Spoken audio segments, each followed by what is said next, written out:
Time Warner Cable is pleased to be an underwriting sponsor for Carolina Week. Coming up on the January 25th edition of Carolina Week. Controversy still lingers around a local landfill as a community's enduring struggle reveals public health concerns. Campaigns for the next student body presidents are in order. We begin by profiling one of the candidates. In sports, men's basketball is in unfamiliar territory, while the women keep rolling along.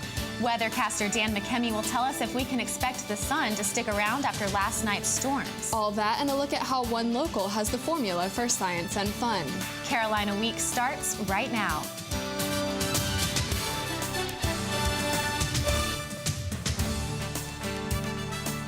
From the James F. Goodman Studio in the School of Journalism and Mass Communication at the University of North Carolina at Chapel Hill, connecting campus and community, this is Carolina Week.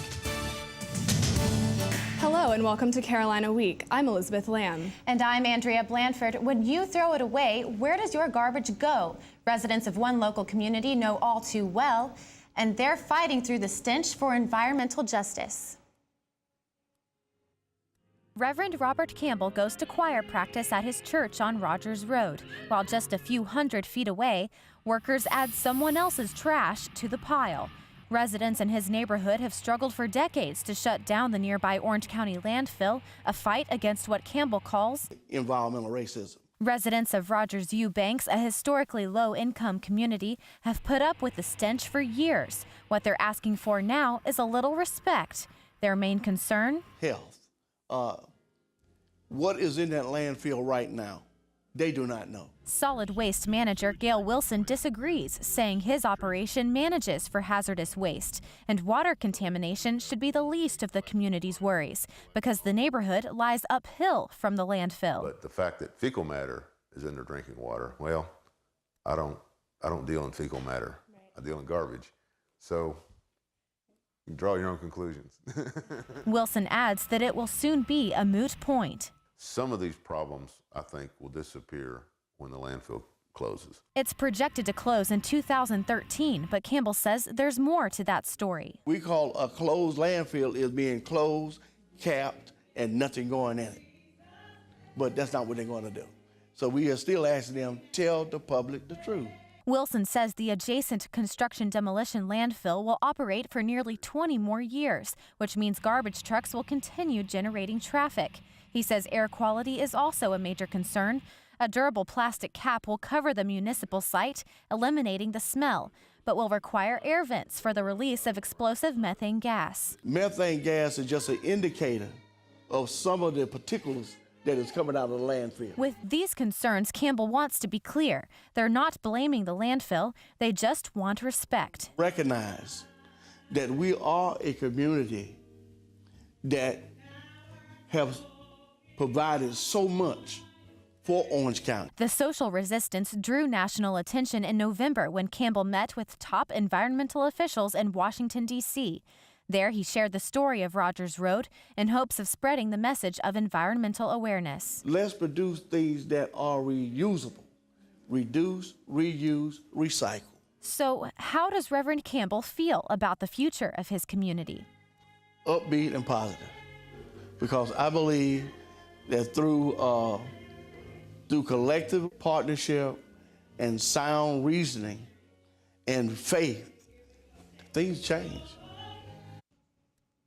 Technicians are testing surface and drinking water samples collected from Rogers Road at the State Lab for Public Health in Raleigh. Results are due in a couple of weeks. Fraternity members and volunteers are pounding nails to help build a Habitat for Humanity house that will honor former UNC student Cortland Smith. Family and friends of the former fraternity president gathered Saturday morning to break ground on the site. Police shot and killed Smith in August after an unexplained confrontation off Interstate 85. Habitat volunteers have laid the foundation, and the Delta Kappa Epsilon fraternity will continue building this spring. 2 faculty members and their 6 children will live in it. The fraternity has raised more than $60,000, but they need another $11,000. Next time you walk through the pit, you'll be reminded of an important choice you need to make. UNC students who hope to be the next student body president have launched their campaigns. Current student body president Jasmine Jones tells us what's in store for the future. Jasmine Jones's term is winding down, but she's still busy. She's currently working with her team to help students know when the next nightly P2P bus will run. 3 students who hope to succeed her are campaigning full force, and she has some advice for the future president. Stick with the students, eat with them in the dining halls, get a meal plan, work out in the gym, and observe just like a student would, and make sure that at all times of the year you're always answering to what they need. Jones will not endorse any of the candidates, but says all 3 have worked with student government in the past. Student body presidential candidates are campaigning in full force, but what does each of their platforms entail? We begin this series by profiling Hogan Medlin. You might already know UNC junior Hogan Medlin as a member of the Cliffhangers. But he wants UNC to sing a new tune, with him at the helm as UNC's next student body president. Medlin's work with the Carson, Rayner, and Jones administrations led him to run for office. You could say I've learned what's good and what's bad. And I want to bring the good together and try to address the bad through the platform that we presented on our website just a few days ago. Collecting enough signatures to get on the ballot and meeting students helped him launch his platform. Medlin says Carolina is a university of the people, but should also be a university of the students. And that is like the most exciting thing to think about, is that this campaign is student-led, student-run, and driven by student ideas. Medlin hopes to see this space located below the student union used more efficiently, and hopes to reduce crowds at dining halls. But mostly, he just wants you to check out his platform, full of student input. The platform also emphasizes collaboration across campus, which could help solve tough issues, like problems caused by budget cuts. We can work together as a university to do bigger things that require less money, but that reach a larger amount of people. Medlin says being open-minded, easy to relate to, and having an energized team will help him keep students informed until Election Day on February 9th. It's not just you. It is definitely the people you surround yourself with. If elected SBP, Medlin says it's all about student ownership and keeping promises to himself and the student body. Tune in to Wednesday's edition of Carolina Week for our profile on student body presidential candidate Shruti Shah. Speaking of elections, Massachusetts has a new U.S. Senator. And he could doom Democrats' health care hopes. Our Julian McKellogg has that story. That's right. Coming up, what one man's election could mean for your medical future.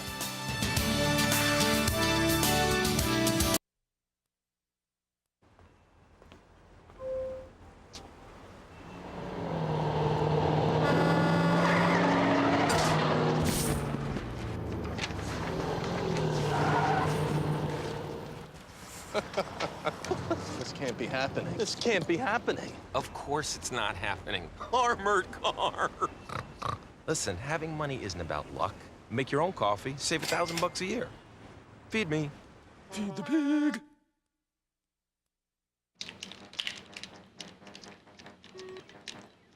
You ever think about buying a bigger place? Just waiting for a visit from the credit fairy.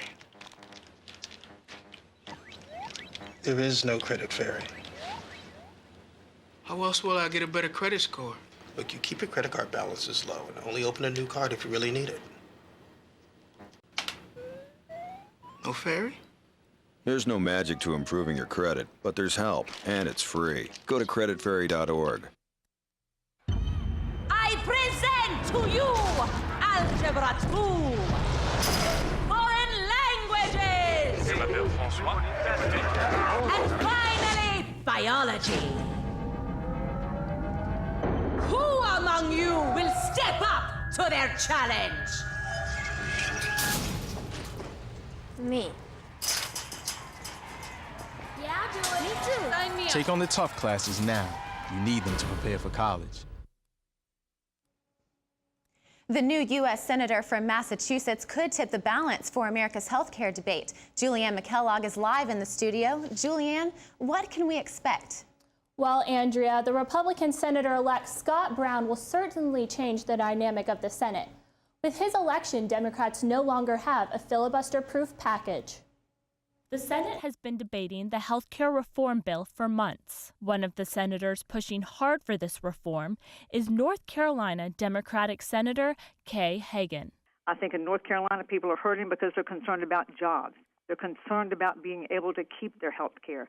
They're worried that if they lose their job, they lose their health care. But senators on both sides of partisan lines know this election means a change in the future of health care reform. North Carolina Republican Senator Richard Burr said in a statement, "What we can take away from the special election in Massachusetts is that the American people are watching, and they are rightfully and justifiably angry with what is going on in Washington. This was the people saying, 'We are holding you accountable.'" But UNC healthcare expert Dr. Jonathan Oberlander says despite the election, the real problem still exists. With more than 46 million Americans without health insurance, Oberlander says government officials need to ask themselves a question. What is most important here is what is most important, our electoral standing at the moment and how our party is going to do in the 2010 elections, or is what is most important, whether we should reform the healthcare system for the good of the country. So with the Massachusetts election behind us and many congressional debates ahead of us, Oberlander says the future of healthcare reform is uncertain. Julianne, what does Oberlander say might happen? Well, he says Congress may have to start the bill writing process over if members can't find common ground. Or, he says, Democrats may try to persuade one or two Republicans to vote for a scaled-down version of the current bill. Julianne McKellogg live in the studio. Thanks, Julianne. The Chapel Hill community continues to offer a helping hand toward Haiti, and one local resident is grateful for all the support. Paulette Beculo is originally from Haiti. She founded the nonprofit organization Hope for Haiti Ministries. You can often find her on her BlackBerry working with several local organizations to help get money and medicine to Port-au-Prince. She is planning a fundraiser February 13th to bring relief to the earthquake-stricken area. I thank you guys because you have shown love, compassion, and the way you are helping the Haitian people is really, it means a lot to each one of us. Beculo managed to get through to her brother in Haiti a few days ago. She says he is doing well. Weathercaster Dan McKinney joins us. Dan, what can we look forward to this week? Well, the week ahead looks really, really nice. In fact, despite the morning clouds we had early on, we saw some sunshine and students just happened to walk outside and enjoy the weather or even read the paper. Coming up after the break, I'll let you know your full forecast details.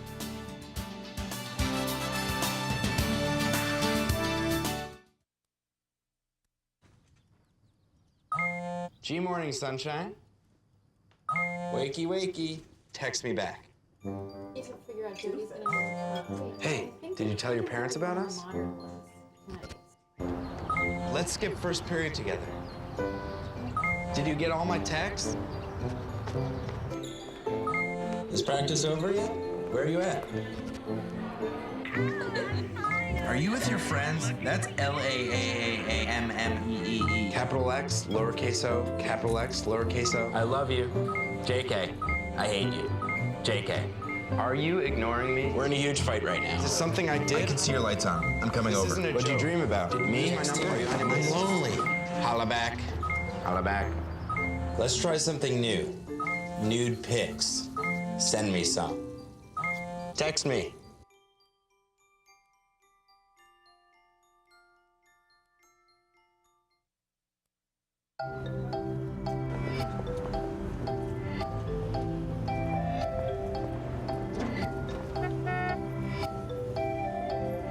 These things we count on every day started as ideas. Ideas from the minds of African Americans. Support minority education today so we don't miss out on the next big idea tomorrow. The United Negro College Fund. A mind is a terrible thing to waste.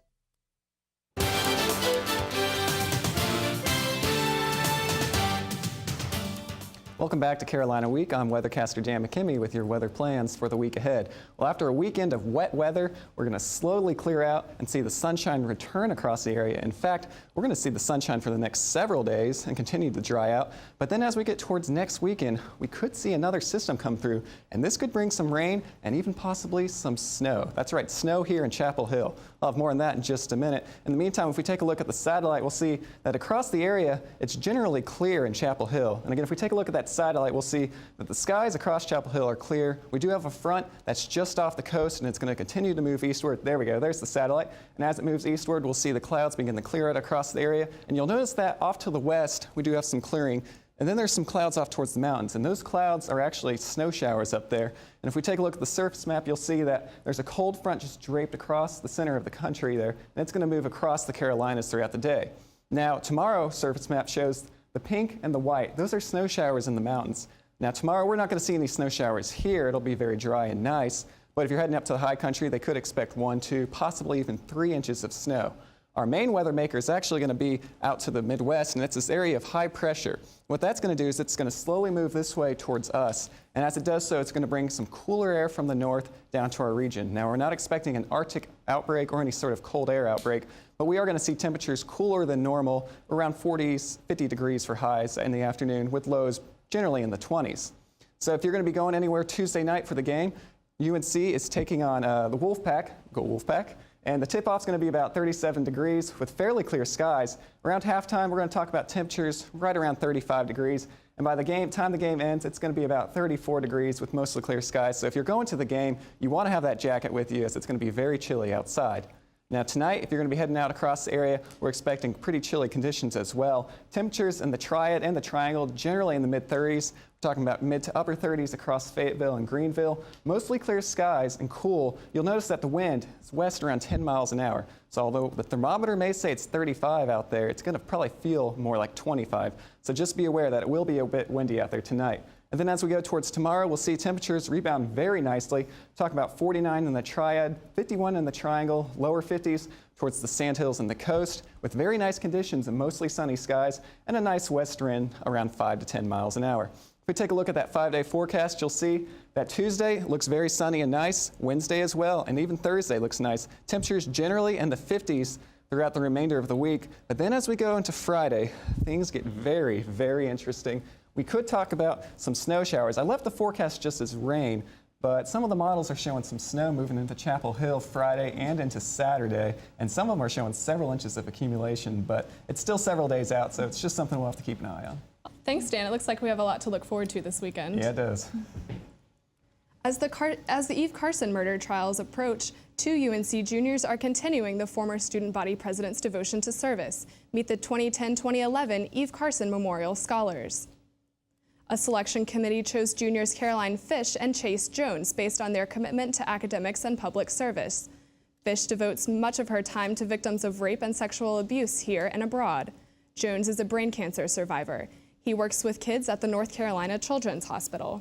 The scholarship covers half of their tuition as in-state students. It also includes $5,000 for a summer project. Sportscaster Simone Scott is here. Hi, Simone. Looks like we have a couple of tough games against the Wolfpack coming up. That's right, Andrea and Elizabeth. In the next couple of days, the boys and girls of the basketball team will be heading to Raleigh to take on the Wolfpack. And after the break, I'll explain why there are positives to be found in the basketball team's recent struggles.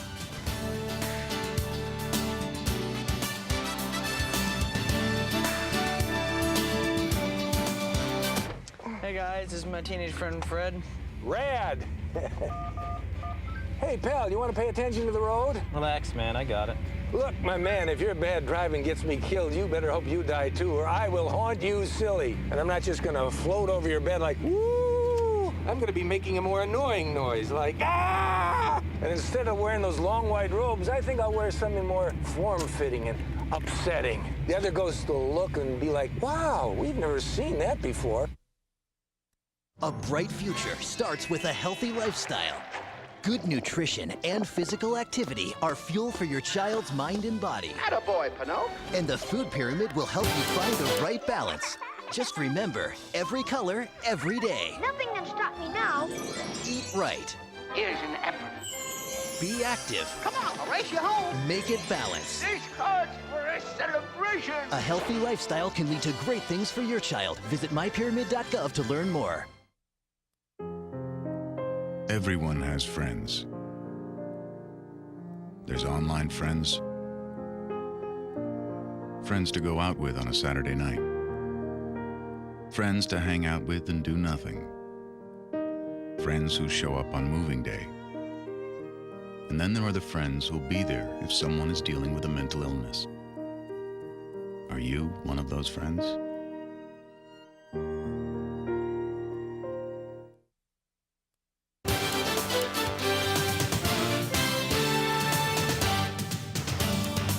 Welcome to Carolina Week Sports. I'm Simone Scott.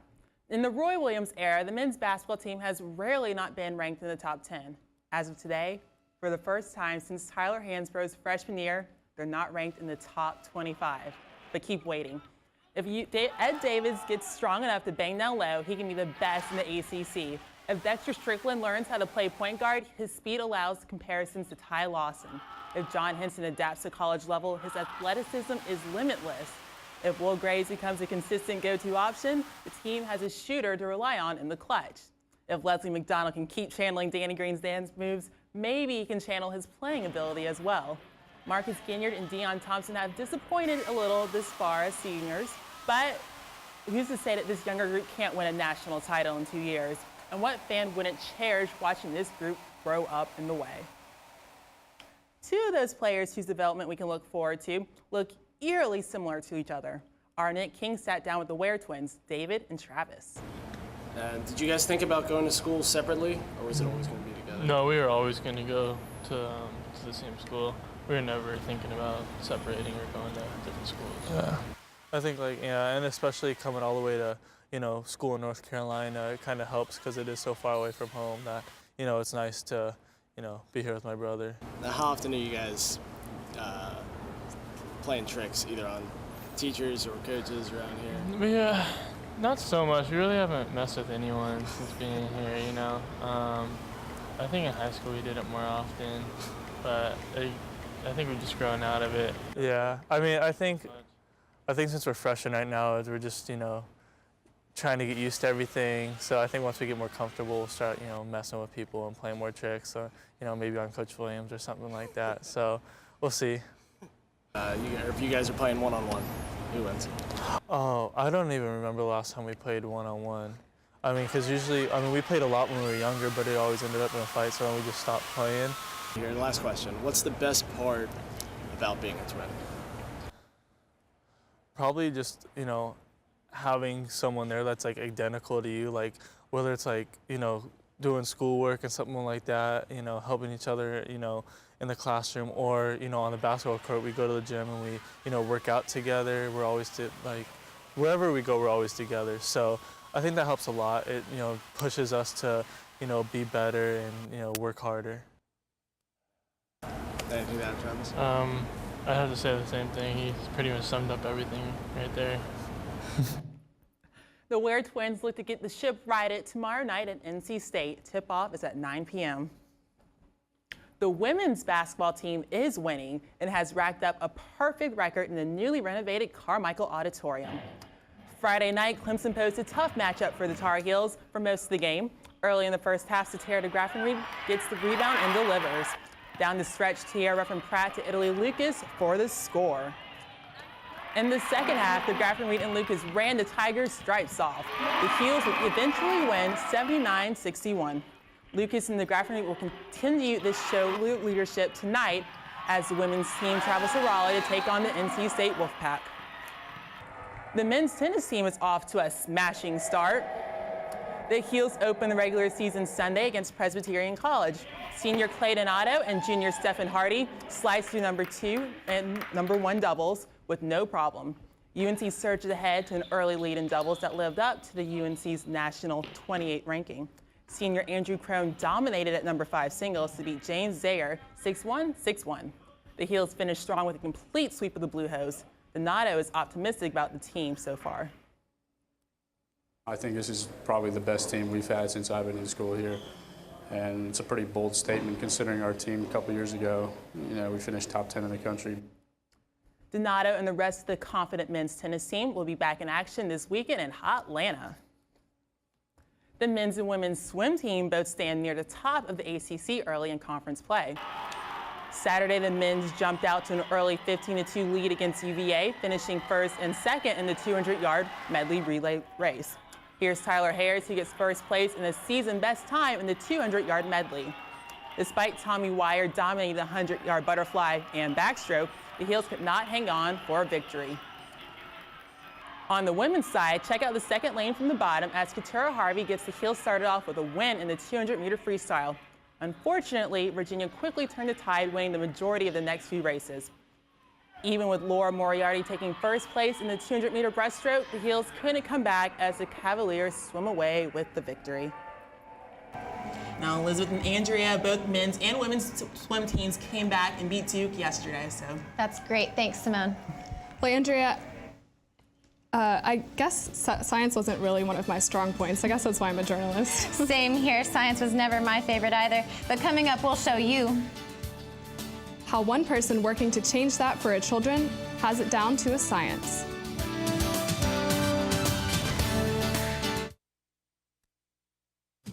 If you have a story idea, contact Carolina Week at 843-8292. You can also visit us online at carolinaweek.org. If you have questions about this program, write Carolina Week at Campus Box 3365, UNCCH, Chapel Hill, North Carolina, 27599. I'm Jeremy Call, and I made suction tires. Wait, what? Wait.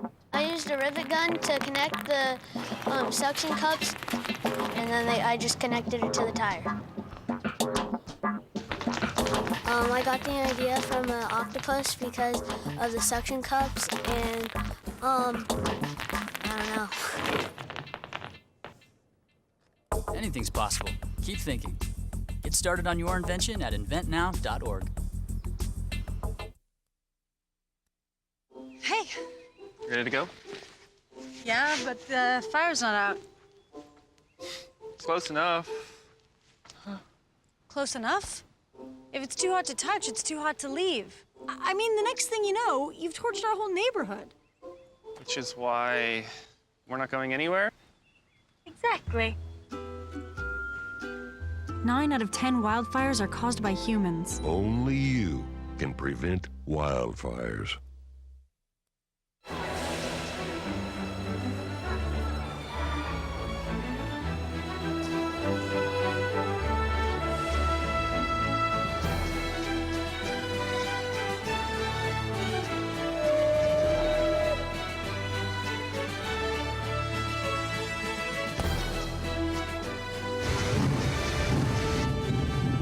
Explore new worlds.